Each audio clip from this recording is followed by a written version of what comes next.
Salam sejahtera murid-murid. Di sini cikgu ingin berbincang dengan kamu tentang eksperimen wajib 4. Baiklah, rujuk kepada buku teks, muka surat 51.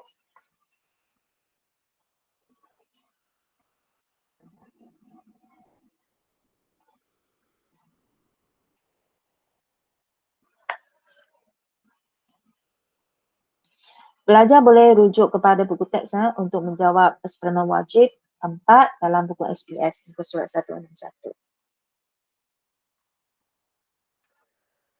Eksperimen ini adalah yang melibatkan pemboleh ubah.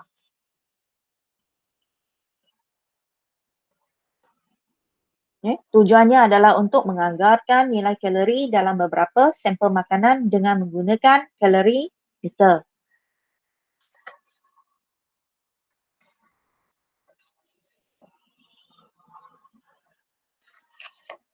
Secara umumnya, tujuan mempunyai satu format lah untuk menulisnya, iaitu untuk menggaji pesan PM terhadap PB.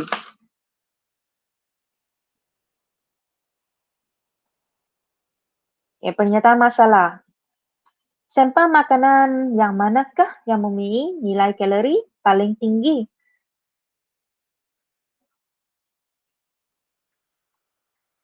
Bahan yang digunakan dalam eksperimen ini adalah 1 gram kacang tanah, 1 gram roti, 1 gram ikan bilis, kapas dan air suling. Saya harap pelajar telah pun menonton video menganggar nilai kalori makanan yang cikgu post pagi tadi, walaupun ia dalam bahasa Inggeris, tapi apabila pelajar telah menontonnya, pelajar akan faham bagaimana prosesnya untuk menjalankan eksperimen bagi menganggar nilai kalori makanan.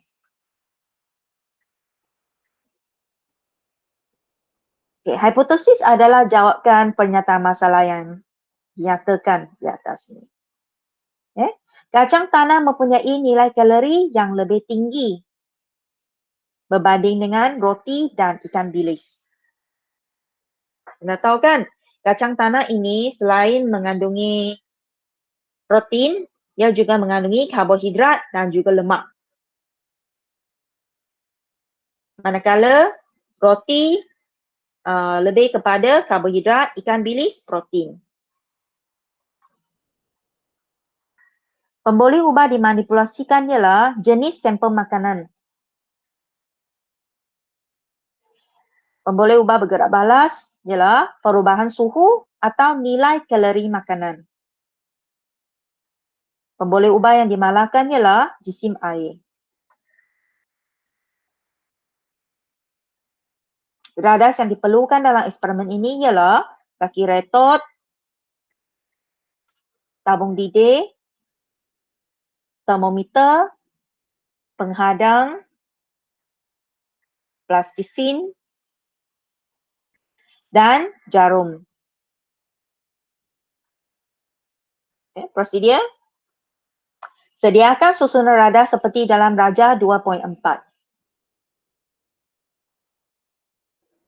Plastisin adalah digunakan untuk menyokong sampel makanan itu. Cucuk sampel makanan itu dengan jarum dan cucuk pada plastisin. Kedua, rekodkan jenis sampel makanan dan jisimnya. Jisim air di dalam kalorimeter dan suhu awal T1 pada termometer dalam jadual.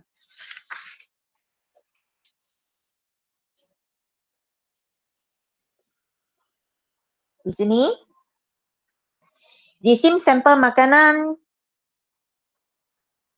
bagi setiap jenis makanan adalah 1 gram dan jisim air dimalahkan, jisim air adalah 10 gram.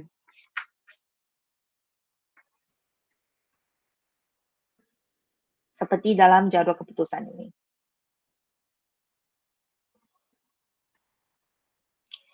Ketiga, gunakan pemetik api untuk menyalakan sampel makanan. Keempat, perhatikan dan rekodkan suhu akhir T2 selepas sampel makanan habis terbakar.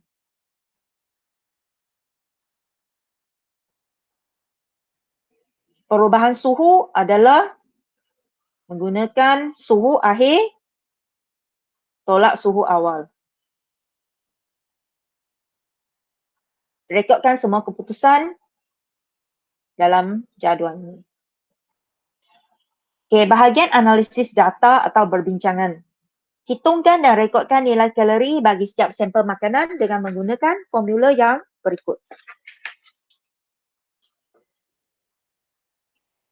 Nilai kalori makanan sama dengan 4.2 joule per gram berdarjah Celsius darab dengan jisim air dalam gram darab dengan perubahan suhu air darjah Celsius bahagi jisim sampel makanan gram darab 1000.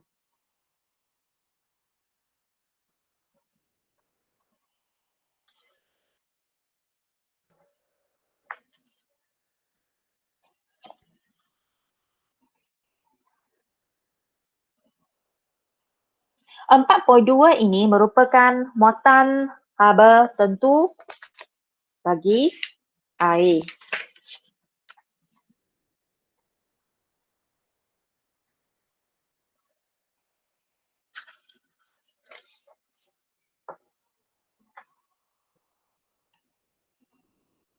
Okay.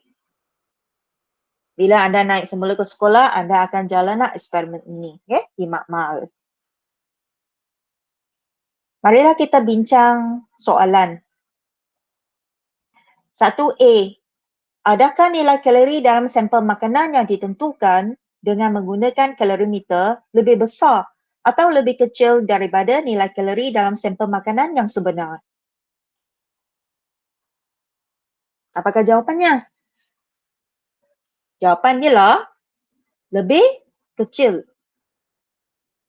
Nilai kalori dalam sampel makanan yang kita dapati daripada eksperimen adalah lebih kecil berbanding dengan nilai kalori dalam sampel makanan yang sebenar. Sebab ialah sebahagian haba telah hilang ke persekitaran sebagai tenaga haba. Dalam proses pembakaran makanan itu, sebahagian haba telah hilang ke persekitaran. Bukan semua haba daripada pembakaran makanan itu yang diserap oleh air. Tapi ada sebahagian juga yang telah hilang ke persekitaran. Soalan 2. Namakan satu contoh sampel makanan yang digunakan untuk menganggarkan nilai kalori dengan menggunakan kalorimeter bagi setiap kelas makanan yang berikut. A. Berilah satu contoh makanan dalam kelas karbohidrat.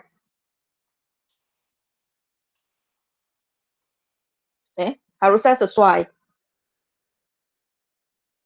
Pelajar boleh rujuk kepada yang jadual 2.2. Anda boleh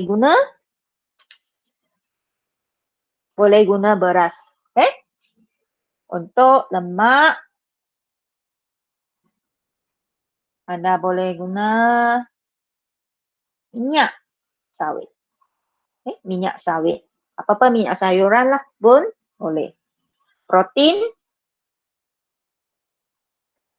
boleh guna putih telur. Okey, ketiga, namakan satu kelas makanan yang tidak mempunyai nilai kalori. Berikan sebabnya.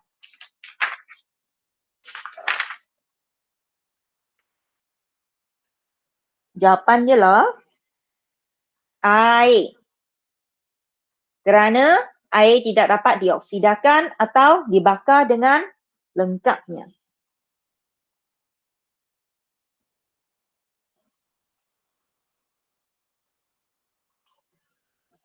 Jadi, pelajar jawablah istilah jawapan dalam eksperimen wajib 4 dalam buku SPS, muka surat 161 hingga 164. Kita lihat soalan yang kelima dalam buku surat 164. Raja di bawah menunjukkan satu radas yang boleh digunakan untuk menentukan dengan lebih jitu nilai kalori sampel makanan. Namakan alat ini.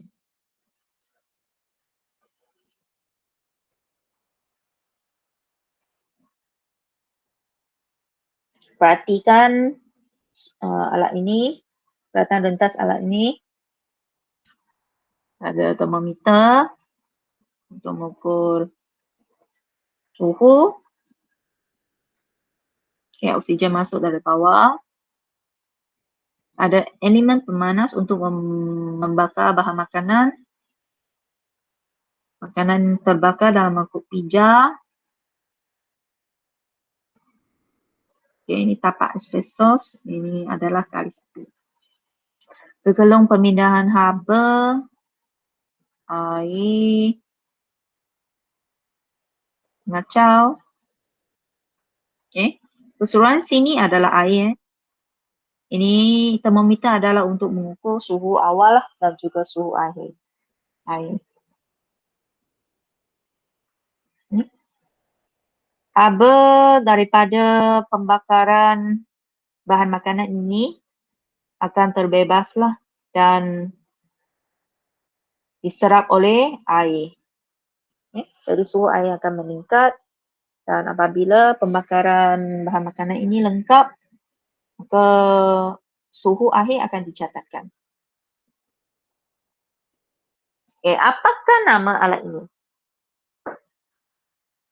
Alat yang digunakan untuk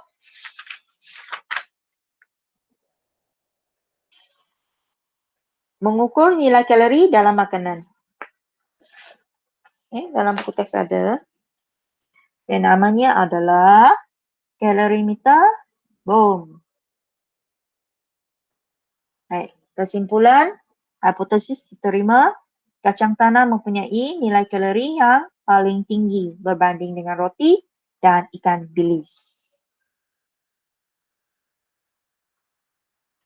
Inilah tentang berbincangan eksperimen wajib 4. Diharapkan pelajar dapat selesaikan tugasan dan hantar kepada guru melalui aplikasi WhatsApp. Terima kasih kepada pelajar. Jumpa lagi.